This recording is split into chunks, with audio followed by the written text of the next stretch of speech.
Assalamualaikum warahmatullahi wabarakatuh.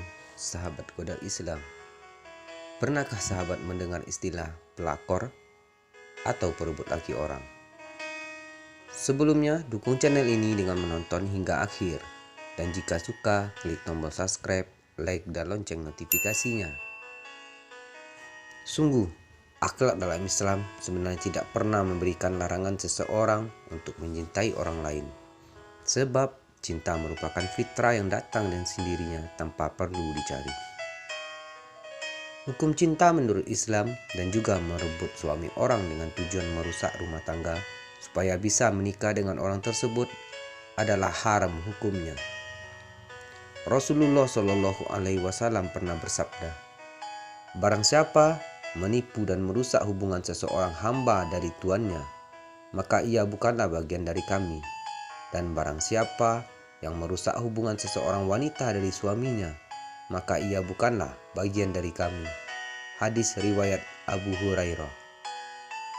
Ulama dari kalangan mazhab Maliki menyatakan jika sesungguhnya orang yang sudah merusak istri orang lain supaya bisa menikahi wanita tersebut sesudah dicerai, haram hukumnya untuk orang tersebut menikahi wanita itu sampai kapanpun. Begitupun Rasulullah Shallallahu Alaihi Wasallam bersabda, "Tidak halal bagi seorang wanita meminta kepada suaminya agar sang suami menceraikan wanita lain yang menjadi istrinya dengan maksud agar sang wanita ini memonopoli piringnya. Sesungguhnya hak dia adalah apa yang telah ditetapkan untuknya sesuai dengan kedudukan wanita dalam Islam." Hadis riwayat muttafaq alaih. Ada banyak cara atau bentuk seseorang dalam merusak atau merebut suami atau istri orang lain, di antaranya adalah berdoa dan memohon pada Allah. Rasulullah Shallallahu Alaihi Wasallam bersabda, "Sesungguhnya sebagian dari sebuah penjelasan atau tutur kata itu adalah benar-benar sihir." Hadis riwayat Bukhari. Cara berikutnya adalah memberikan bisikan. Perkataan yang bersifat memicu atau menggoda dan juga provokasi pada seorang suami supaya berpisah dengan pasangannya dengan janji akan menikah atau menikahinya dengan orang lain. Perbuatan yang demikian merupakan perbuatan tukang sihir dan perbuatan setan dan bukan ciri wanita yang baik untuk dinikahi menurut Islam. Quran Surat Al-Baqarah ayat 102. Rasulullah Shallallahu Alaihi Wasallam bersabda, "Sesungguhnya iblis menempatkan singgasananya di atas air, lalu menyebarkan anak buahnya ke berbagai penjuru. Yang paling dekat dengan sang iblis adalah yang mampu memfitnahnya paling hebat di antara mereka. Salah seorang dari anak buah itu datang kepadanya dan melapor bahwa dirinya telah berbuat begini dan begitu. Maka sang iblis berkata, 'Kamu belum berbuat sesuatu.' Lalu seorang anak buah lainnya datang dan melapor bahwa ia telah berbuat begini dan begitu sehingga mampu memisahkan antara seorang suami dari istrinya. Maka sang iblis menjadikan sang anak buah ini sebagai orang yang dekat dengannya. Dan iblis berkata, 'Tindakanmu sangat bagus sekali.' Lalu ia mendekapnya." Hadis riwayat Muslim. Begitulah pelakor tersebut masuk ke dalam dosa yang besar apabila dilakukan pada seseorang wanita atau suami yang sudah menjadi milik orang lain. Hal ini akan semakin tercela lagi saat dilakukannya ke seseorang yang sebenarnya telah mendapatkan amanah atau kepercayaan untuk mengurus pasangan orang lain di mana pasangannya sedang pergi, sakit atau lainnya. Rasulullah Shallallahu Alaihi Wasallam bersabda, "Keharaman wanita atau istri yang ditinggal pergi oleh orang-orang yang berjihad bagi orang-orang yang tidak pergi berjihad yang mengurus keluarga mujahid adalah seperti keharaman ibu-ibu mereka. Dan tidak ada seorang laki-laki pun dari orang yang tidak pergi berjihad yang mengurus keluarga orang yang pergi berjihad, lalu berkhianat kepada orang yang pergi berjihad, kecuali sang pengkhianat ini akan dihentikan dan tidak diizinkan menuju surga pada hari kiamat, sehingga yang dikhianati mengambil kebaikan, yang berkhianat sesuka dan semaunya." Hadis riwayat Muslim.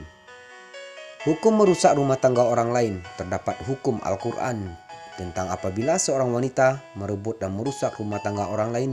Di antaranya, hukum ukhrawi Jika hukum merusak bahagia dalam Islam atau mengganggu dan juga merusak hubungan rumah tangga orang lain adalah haram hukumnya, dan bagi siapapun yang melakukannya akan mendapatkan dosa dan diancam siksa neraka, serta akan mendapat siksa neraka bagi wanita. Imam Al-Haythami juga mengategorikan perbuatan dosa ini menjadi dosa yang sangat besar. Hukum duniawi. Ada hukum yang berkaitan dalam hal ini, yakni apabila seorang laki-laki merusak hubungan wanita dengan suaminya dan wanita tersebut meminta cerai pada suaminya dan sang suami mengabulkannya atau sebaliknya, maka apakah pernikahannya adalah sah? Dalam hal ini, jumhur ulama berpendapat jika pernikahan lelaki perusak dengan wanita korban tindakan hal tersebut adalah sah, karena wanita tersebut tidak secara eksplisit dihitung sebagai muharamat atau wanita yang diharamkan baginya. Akan tetapi, pendapat berbeda dikemukakan oleh Malikiyah, di mana pernikahan tersebut harusnya dibatalkan baik sebelum terjadi pernikahan atau sudah terjadi, sebab sebelum memenuhi syarat pernikahan dalam Islam. Apabila seseorang melakukan perbuatan terlarang ini, apakah akan mendapatkan hukuman di dunia? Para ulama berpendapat jika perbuatan terlarang ini dilakukan, maka hakim memiliki wewenang untuk menjatuhkan tahzir atau hukuman yang ketentuannya sudah diterapkan hakim atau penguasa dengan syarat tidak lebih dari 40 cambukan. Selain itu, ada juga yang berpendapat jika hukumannya adalah kurungan penjara sampai bertobat atau meninggal dunia. Telah nampak kerusakan di darat dan di laut disebabkan karena perbuatan tangan manusia, supaya Allah merasakan kepada mereka sebahagian dari akibat perbuatan mereka, agar mereka kembali ke jalan yang benar. Surat Ar-Rum ayat 41. Jikalau Allah menghukum manusia karena kezalimannya, niscaya tidak akan ditinggalkannya di muka bumi ini suatu pun dari makhluk yang melata. Tetapi Allah menangguhkan mereka sampai pada waktu yang ditentukan. Maka apabila telah tiba waktu yang ditentukan bagi mereka, tidaklah mereka dapat mengundurkannya barang satu dan tidak pula mendahulukannya. Quran Surat An-Nahl ayat 61. Demikian penjelasan terkait bagaimana hukum merebut suami orang yang sudah berumah tangga dengan wanita lain. Semoga sedikit penjelasan ini memberikan manfaat bagi kita semua, bagi umat muslim yang lainnya. Terima kasih. Wassalamualaikum warahmatullahi wabarakatuh.